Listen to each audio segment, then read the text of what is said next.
মাসুদ কামাল, একটা বিষয় আপনি দেখবেন যে আওয়ামী লীগ আমলে একটা বরাবরই কিন্তু একটা ইয়ে ছিল যে কিছু কিছু আপনার সঙ্গে দ্বিমত হলে আপনাকে হয় বিএনপি না জামাত বলা, অথবা ওই জঙ্গিবাদের ভয় দেখিয়ে শাসন করা।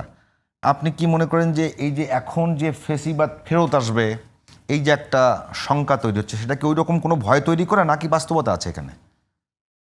আমি মনে করি বাস্তবতা নাই।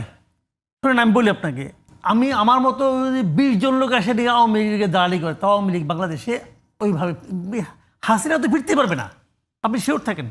হাসিনা এবং তার ফ্যামিলি আপনি নিশ্চিত ধরে রাখেন বাংলাদেশে ফিরতে পারবে না ভাইয়া, পারবে না। তাদের বাংলাদেশে মানুষ তাদেরকে যেভাবে দেখছে এবং তারা যা যা করে। আচ্ছা, একটা কথা বলেন তো আপনি, শেখ হাসিনার ফ্যামিলি কেউ কি বাংলাদেশের নাগরিক সে ছাড়া? এত লোক ধরা পড়লো, শেখ পরিবারের একজন লোক ধরা পড়ছে? শেখ পরিবারের একজন লোক ধরা পড়ছে কিনা? শেখ হাসিনা, তার ছেলে মেয়ে, তার ভাই, তার বোনের ছেলে মেয়ে, তার কাজিন, তার চাচাতো ভাই, মামাতো ভাই, তাদের ছেলে মেয়ে, ওখানে তো এমপি টেমপি ছিল প্রায় 32 জনের মতো। এই ফ্যামিলির একজন লোক ধরা পড়ছে, আপনি আমার দেখাইতে পারবেন? পারবেন না। কেন কেন তো ধরা পড়লো না? এরা যে কাজটা করছে, এটা এই দেশের মানুষ যে জানে, এই দেশের আওয়ামী লীগ যারা করে তারাও জানে। শেখ হাসিনা বাংলাদেশে অপ্রাসঙ্গিক, এখন আসলে অপ্রাসঙ্গিক। সমস্যাটা কোথায় জানেন? আমি সমস্যাটা বলি, এ হলো এই গভর্নমেন্টের মূর্খতা। তারা শেখ হাসিনা এবং তার গ্যাংকে, তার যারা গ্যাং, শেখ হাসিনার যারা গ্যাং, এই গ্যাংকে অপ্রাসঙ্গিক না করে তারা টোটাল আওয়ামী লীগকে অপ্রাসঙ্গিক করতে গেছে। যাওয়ার ফলে কি হয়েছে, এই টোটাল আওয়ামী লীগ তখন এদেরকে নিয়ে ব্যাক করার কথা চিন্তা করতেছে। যদি এদেরকে অপ্রাসঙ্গিক করে দিত, তাহলে এই স্বৈরাচারী চিন্তা ভাবনা এগুলি সব শেষ হয়ে যেত। কারণ আওয়ামী লীগ যারা করে তারা অন্যভাবে জিনিসটাকে নিত।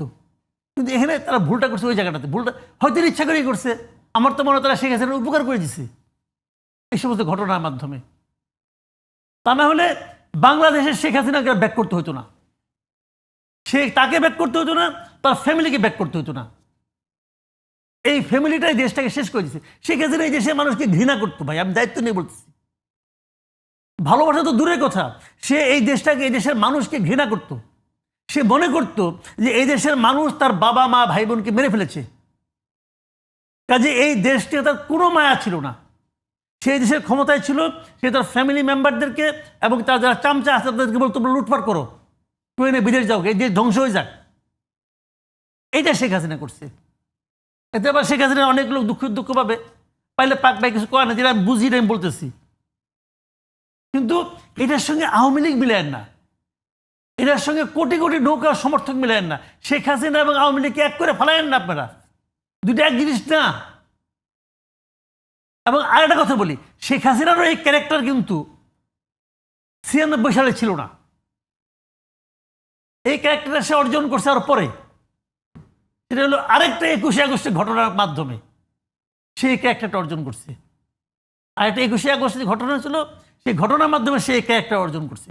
এবং সে ওই দিন থেকে সিদ্ধান্ত নিছে যে এই দেশ আমার না, আমি এখানে থাকবো না, এই দেশের মানুষকে আমি ভালোই বাসি না। দেখেন না মানুষ সম্পর্কে তার কিরকম তুচ্ছতাচ্ছিল্য করতো, বলতো না যে এত বড় বড় কথা বলে, ঠিক আছে তাহলে বিদ্যুৎ সব ঘরে ঘরে আছে, বিদ্যুতের সুইচ অফ করে দেয়, এগুলি বলতো না। এই দেশটা আমার বাবা স্বাধীন করে দিয়ে গেছে, আমার বাবা এই দেশটা আনছে, এগুলি বলতো না।